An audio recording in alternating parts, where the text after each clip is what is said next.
नमस्कार दोस्तों, स्वागत है आप सबका मेरे YouTube चैनल पर। आज हम बात करेंगे भारत में बहने वाली नदियों के बारे में। दोस्तों, हम अगर भारत में बहने वाली नदियों को अध्ययन करें तो हम इसको दो तरीके से अध्ययन करते हैं। एक होता है जो हिमालय से निकल कर बहने वाली नदियाँ, और दूसरा होता है प्रायद्वीपीय पठार से निकलने वाली नदियाँ, यानी कि मध्य प्रदेश के क्षेत्र से कुछ नदियाँ निकलती हैं और वो दक्षिण भारत या फिर बंगाल खाड़ी में कुछ नदियाँ अरब सागर में गिरती हैं। उन नदियों के बारे में हम इसको अध्ययन करते हैं। तो एक हिमालय नदी कहा जाता है, दूसरा प्रायद्वीपीय नदी कहा जाता है। तो हम अगर अभी हिमालयन नदी के बारे में स्टडी करेंगे तो हिमालय नदी के बारे में हम अपने पहले वीडियो में गंगा नदी और ब्रह्मपुत्र नदी के बारे में बहुत विस्तृत जानकारी दे चुके हैं मेरे पहले के वीडियो में। अगर आप उस वीडियो को जाकर देखें तो आपको बहुत कुछ जानकारी मिल जाएगी। और अतः हम यहाँ गंगा ब्रह्मपुत्र नदी के बारे में बात नहीं करेंगे क्योंकि उसका वीडियो ऑलरेडी डाल चुके हैं हम। आज हम बात करेंगे तिब्बत से निकलकर नदियाँ जो पाकिस्तान की ओर बहती हैं, उन नदियों के बारे में बात करते हैं। तो उनसे पहला नदी है दोस्तों आपका है सिंधु नदी। सिंधु नदी क्या है? यह 3 देशों से होकर गुजरती है। चीन से निकलकर यह भारत से फिर पाकिस्तान और पाकिस्तान का अरब सागर में जाकर के ये गिरती है नदी। तो यह सिंधु नदी क्या है? इसकी जो लंबाई है वो है 2880 किलोमीटर इसकी लंबाई होती है, जिसका ज़्यादातर भाग पाकिस्तान में ही बहती है। उसके बाद दोस्तों देखते हैं क्या है कि सिंधु नदी जो है तिब्बत के मानसरोवर से एक नामक झील से निकलती है। क्वेश्चन पूछता है कि सिंधु नदी का उद्गम स्थल क्या है? तो तिब्बत के मानसरोवर झील से यह निकलती है और यह फिर भारत के लद्दाख में दमचोक के में प्रवेश करती है। फिर दमचोक में प्रवेश करने के बाद ये भारत में बहती है। उसके बाद यह गिलगित बाल्टिस्तान के दर्जिस्तान में यह पाकिस्तान में प्रवेश कर जाती है। फिर ये वहाँ जाकर प्रवेश कर जाती है। उसके बाद दोस्तों हम लोग देखते हैं क्या है। दूसरी नदी है झेलम नदी। झेलम नदी क्या है? यह कश्मीर घाटी के बैरीनाग के निकट से निकलती है और यह नदी जो है भारत और पाकिस्तान के बीच में 170 किलोमीटर का सीमा बनाती है। और यह नदी झेलम नदी निकल कर सीधे यह भी पाकिस्तान में जाकर के वह भी बहती है। उसके बाद दोस्तों हम देखते हैं अगला नदी है हमारा चेनाब नदी है। चेनाब क्या है? यह हिमाचल प्रदेश के K12 लारा दर्रा से निकलती है। K12 का एक वहाँ पर लारा दर्रा है, उससे यह निकलती है। और इस नदी का जो निर्माण हो, चेनाब नदी जो है, ये 2 नदियों के मिलने के बाद इसका नाम चेनाब हो जाता है। एक होता है चंद्रा और दूसरा होता है भागा। और जब नदी उन्होंने मिलती हैं तो इसका नाम चेनाब होता है और यह आगे की ओर जाती है। फिर वह झेलम नदी से जाकर के मिल जाती है। ये झेलम नदी से मिल जाती है।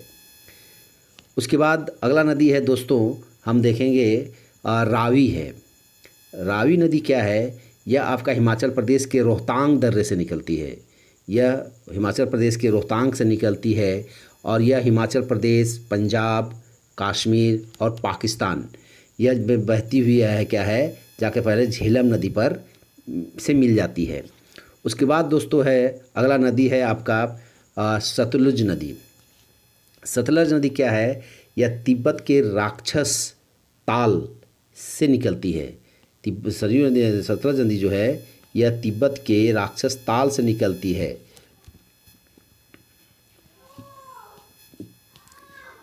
और चेनाब नदी से जाकर के मिलती है।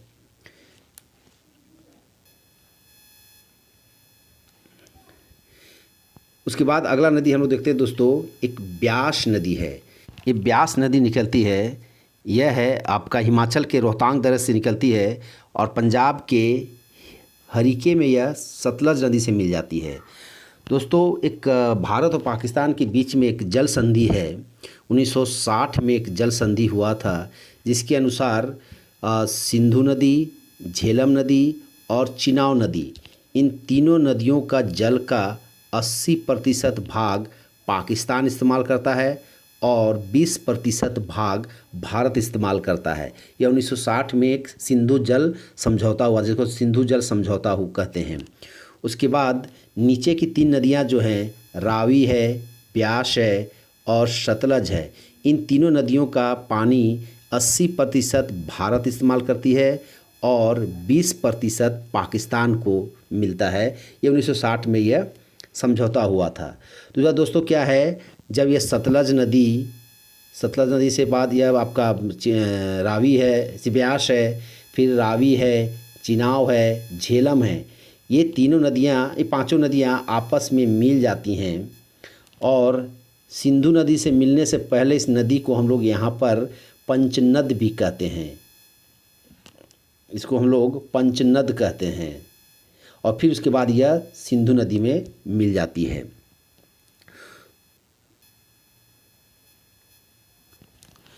दोस्तों सतलज नदी और ब्यास नदी जब जहाँ मिलती है वहाँ पर एक नहर निकाल जाता है जिसको हम लोग इंदिरा नहर कहते हैं। यह दुनिया का सबसे लंबी मानव निर्मित नहर है। अक्सर सवाल पूछा जाता है कि मानव निर्मित सबसे लंबी नहर कौन है, तो इंदिरा गांधी नहर को हम कहते हैं सबसे लंबी नहर है।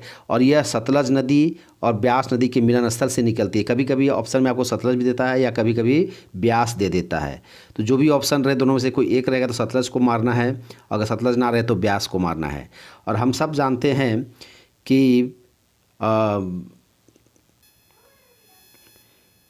इन दोनों नदियों पर ही है एक भाखड़ा नांगल डैम जो है, यह ब्यास नदी पर ही है, जो भारत का सबसे ऊंचा बांध कहा जाता है। भाखड़ा नांगल डैम वो इसी नदी पर निर्मित किया गया है। उसके बाद दोस्तों लोग देखते हैं प्रायद्वीपीय नदियाँ कौन कौन हैं। तो प्रायद्वीपीय नदियाँ जो है प्रायद्वीप पठार से निकलती हैं, उसको हम लोग प्रायद्वीपीय नदियाँ कहते हैं। इनमें से क्या है वो हम इसको देखते हैं। तो सबसे पहला नदी का हम लोग देखेंगे यहाँ पर, वो है नर्मदा नदी। नर्मदा नदी क्या है, यह मध्य प्रदेश के अमरकंटक से निकलती है। यह मध्य प्रदेश के अमरकंटक से निकलती है और इसकी लंबाई जो है 1312 किलोमीटर है। और यह खंभात की खाड़ी पर जाकर यह गिरती है। यह नदी ऐसी नदी है, कभी कभी सवाल पूछता है कि यह नर्मदा नदी किन दो पर्वतों के बीच से गुजरती है। ये दो पर्वत, एक विंध्याचल पर्वत है और दूसरा सतपुड़ा की पर्वत है। इन दोनों पर्वतों के बीच से होकर गुजरने वाली यह नदी नर्मदा नदी है। इसलिए इसे हम एक रिफ्ट से होकर गुजरती, रिफ्ट वैली भी कहते हैं इसको। पर्वत की भ्रंश घाटी से होकर यह गुजरने वाली नदी है। मध्य प्रदेश की यह सबसे बड़ी नदी है। नर्मदा नदी जो है ये मध्य प्रदेश की सबसे बड़ी नदी है। मध्य प्रदेश के जबलपुर में जब यह जबलपुर के ऊंची पहाड़ी से नीचे गिरती है तो वहाँ पर एक जलप्रपात का निर्माण करता है जिसको हम कहते हैं धुआंधार जलप्रपात या कपिलधारा जलप्रपात भी हम इसको कहते हैं, जो मध्य प्रदेश के जबलपुर शहर में यह जलप्रपात है। उसके बाद दोस्तों हम लोग देखते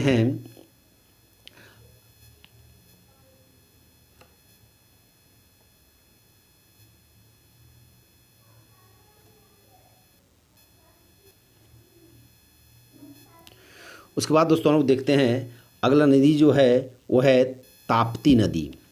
ताप्ती नदी क्या है, यह इसकी लंबाई जो है 724 किलोमीटर की लंबाई है।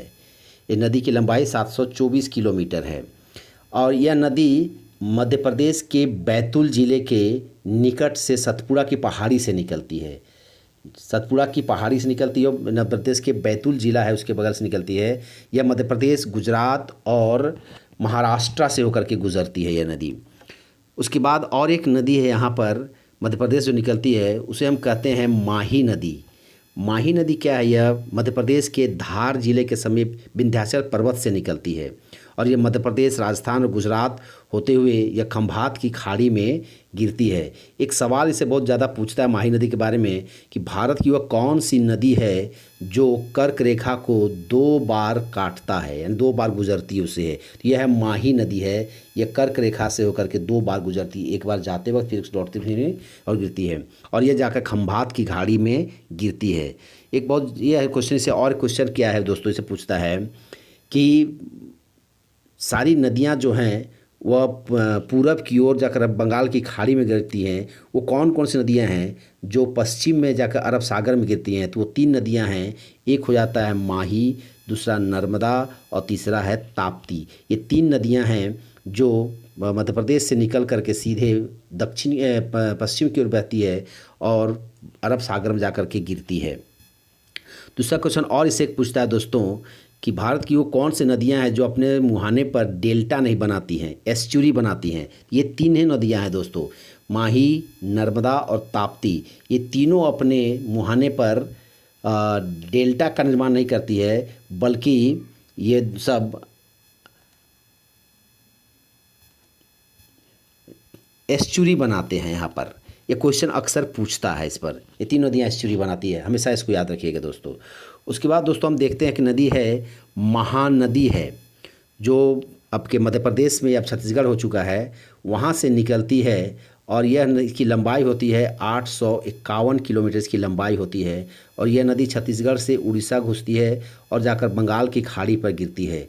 इस नदी पर सबसे लंबी बांध जिसको कहा जाता है वो हीराकूद का बांध इसी नदी पर बनाया गया है, महानदी पर बनाया गया हीराकूद का बांध। कभी ये पूछता है कि भारत का सबसे लंबी बांध कौन है, तो वो महानदी नदी पर बनाया गया हीराकूद का बांध है।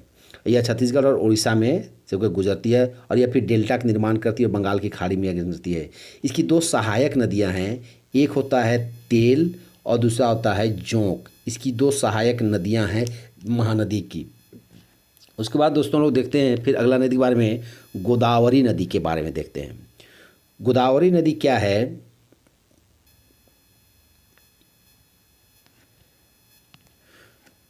गोदावरी नदी जो है वह है प्रायद्वीपीय भारत की यह सबसे लंबी नदी है। प्रायद्वीपीय भारत की यह सबसे लंबी नदी है गोदावरी नदी। इसको बृहद गंगा भी कहा जाता है, बृहद गंगा भी कहा जाता है या बूढ़ी गंगा भी कहा जाता है।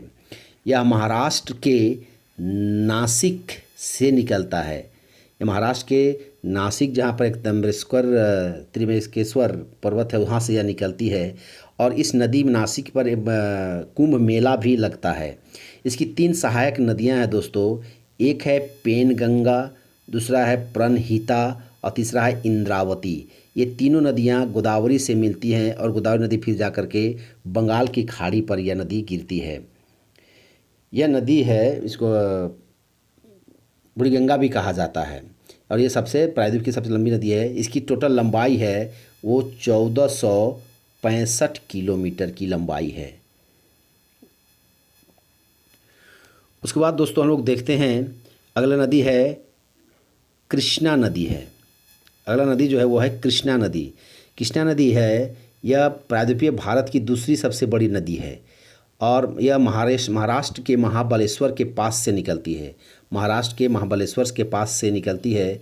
इसकी लंबाई है वो है 1400 किलोमीटर की है। इसकी लंबाई 1400 किलोमीटर की होती है और यह महाराष्ट्र, कर्नाटक, तेलंगाना और आंध्र प्रदेश से होकर के गुजरती है और खंभात की खाड़ी में गिरती है या बंगाल की खाड़ी में गिरती है। इसकी भी कुछ सहायक नदियां हैं, उसमें से एक है भीमा नदी, दूसरा है कोयना नदी और तीसरा है तुंगभद्रा। ये तीन नदियां हैं जो इसकी सहायक नदी हैं, जो एक है भीमा, दूसरा है कोयना, तीसरा है आपका तुंगभद्रा। ये तीनों नदी हैं और इस नदी पर एक सवाल पूछता है कि भाई कौन सी नदी पर तीन राज्यों के बीच में एक जल विवाद चल रहा है, जैसे महाराष्ट्र, कर्नाटक, आंध्र प्रदेश के बीच में। तो ये कृष्णा नदी है जिस पर महाराष्ट्र, कर्नाटक और आंध्र प्रदेश के बीच में 1957 से जल विवाद की चल रहा है, जो अभी तक सॉल्व नहीं हुआ है। उसके बाद दोस्तों हम लोग अगला देखते हैं। अगला नदी है आपका कावेरी नदी। कावेरी नदी क्या है? यह कर्नाटक के कुर्ग के निकट ब्रह्मगिरी पहाड़ियों से निकलती है। कावेरी नदी क्या है? कर्नाटक के कुर्ग के निकट ब्रह्मगिरी पहाड़ियों से निकलती है ये नदी।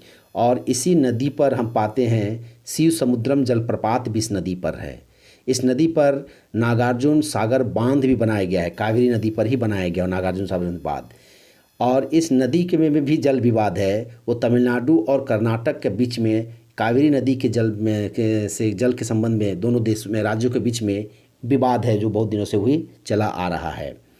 इसे हम दक्षिण भारत का गंगा भी कहते हैं। याद रखिएगा दोस्तों, क्वेश्चन कहता है उत्तर भारत की गंगा तो गंगा है, दक्षिण भारत की गंगा किसे कहा जाता है? तो वह है कावेरी। कावेरी को हम दक्षिण भारत की गंगा भी कहते हैं। ये बहुत इंपॉर्टेंट क्वेश्चन है दोस्तों, इसे पूछता है।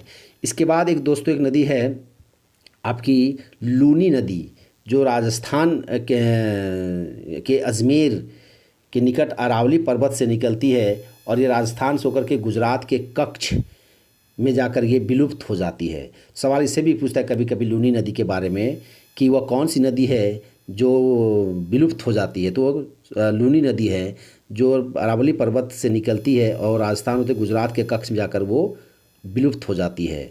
उसके बाद है फिर एक नदी है पेन्नार नदी भी है आपके दक्षिण में, जो कर्नाटक की महत्वपूर्ण नदी है। वो 970 किलोमीटर की लंबाई की होती है। वो भी आपका वहाँ पर एक महत्वपूर्ण नदियों के में आता है। तो दोस्तों ये थी भारत में हिमालयन नदी और प्रायद्वीपीय नदी के बारे में जानकारी। मैं उम्मीद करता हूँ ये जानकारी आपको बहुत फ़ायदा पहुँचाएगा। अतः एक बार फिर से आपसे रिक्वेस्ट होगा कि मेरे इस चैनल को आप लाइक करें, सब्सक्राइब करें, बेल आइकन को ज़रूर दबाएं ताकि मैं नया वीडियो डालूं तो आपको नोटिफिकेशन तुरंत मिल जाए, और अपने दोस्तों के साथ शेयर करें। इस तरह से अगर इनको आप स्टडी की